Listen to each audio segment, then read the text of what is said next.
Vous vous demandez sûrement comment je me suis retrouvée ici à 8 heures du matin.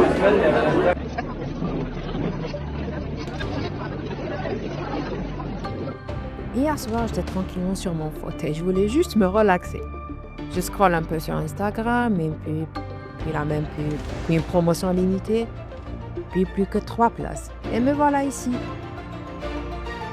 Mais la vraie question c'est, est-ce que j'ai vraiment décidé de venir ici ou est-ce qu'on m'a tout doucement guidé? On entend souvent des Québécois dire, je veux consommer moins, je veux acheter local, je veux arrêter les achats inutiles. Mais en même temps, on clique. Ce n'est pas juste un manque de volonté. Le web aujourd'hui n'est pas neutre. Il est construit pour te faire agir. Quand tu visites un site web, chaque clic, chaque scroll, chaque hésitation est observée. Pas pour te juger, mais pour comprendre comment te faire passer à l'action. Et ça, ce n'était pas une question de self-control, mais comment le web devrait être constitué. Et c'est pas nouveau. Déjà dans les années 90, les supermarchés savaient que si tu mettais du lait au fond, les gens prenaient plus de choses en chemin. Le web, c'est un peu la même logique. Sauf qu'au lieu de déplacer des produits dans des allées, on déplace des boutons. On change la couleur d'un ajouté au panier, on teste et écrire livraison gratuite en vert ou en orange, fait plus cliquer et on regarde bien sûr ce qui marche. C'est ce qu'on appelle le A/B testing. Des dizaines de versions d'une même page testées sur de vraies personnes, sans qu'elles le sachent. L'entreprise utilise ce qu'on appelle le Web Analytics. En gros, c'est un système qui mesure combien de personnes ont visité le site web, combien ajoutent au panier, combien achètent et combien abandonnent. Si 100 personnes visitent un site web et que 3 achètent, la mission de l'entreprise c'est de passer les 4 à 5, puis 6, puis 10. Tu te poses la question, comment ils font ça? Tout simplement en enlevant tout ce qui peut te freiner. J'imagine que tu as déjà vu des messages du genre « offre valable 2 heures, plus que 2 articles en stock, recommandés pour vous, payés en 4 fois sans frais ». Et si je te dis que ce n'est pas un hasard? Si je te dis que ce n'est pas un hasard?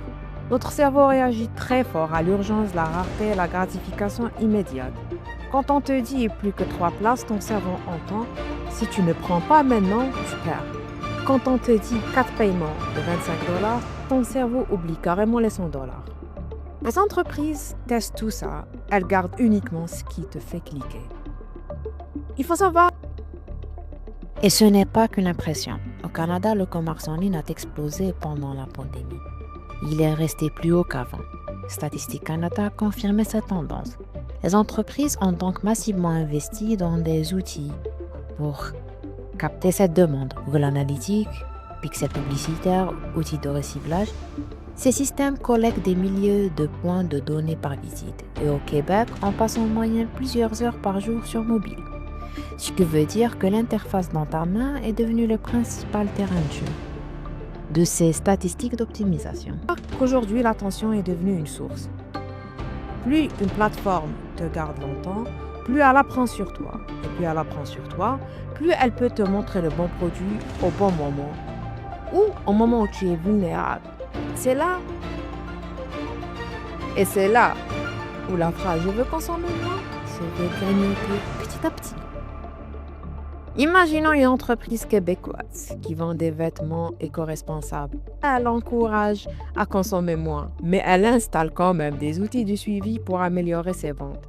Le système détecte que tu hésites sur un chandail à 89 $. Quelques heures plus tard, publicité sur Instagram, plus que 4 tailles, moins 20% dans l'heure, tu achètes, les ventes augmentent, mais toi, tu regrettes peut-être.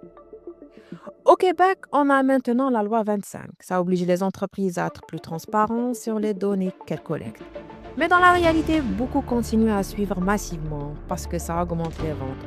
On est donc face à un dilemme, performance immédiate ou respect réel du consommateur. Le problème, ce n'est pas les données. Le problème, c'est ce qu'on décide d'optimiser. Si on mesure seulement les ventes, les clics, les conversions, on crée un web qui pousse à acheter. Mais si on mesurait aussi le regret après l'achat, le retour, la satisfaction réelle, le web pourrait peut-être devenir différent.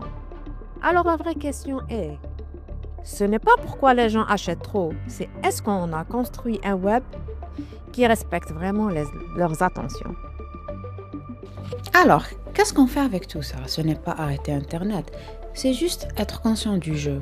Quand tu vois un compte à rebours, demande-toi, cette urgence est-elle réelle? Quand tu reçois une notification de reciblage, tu sais maintenant pourquoi elle arrive. La connaissance change la relation stimulus. Pas parfaitement, mais un peu. Au moins cette fois, je ne me suis pas fait avoir. C'était super bon.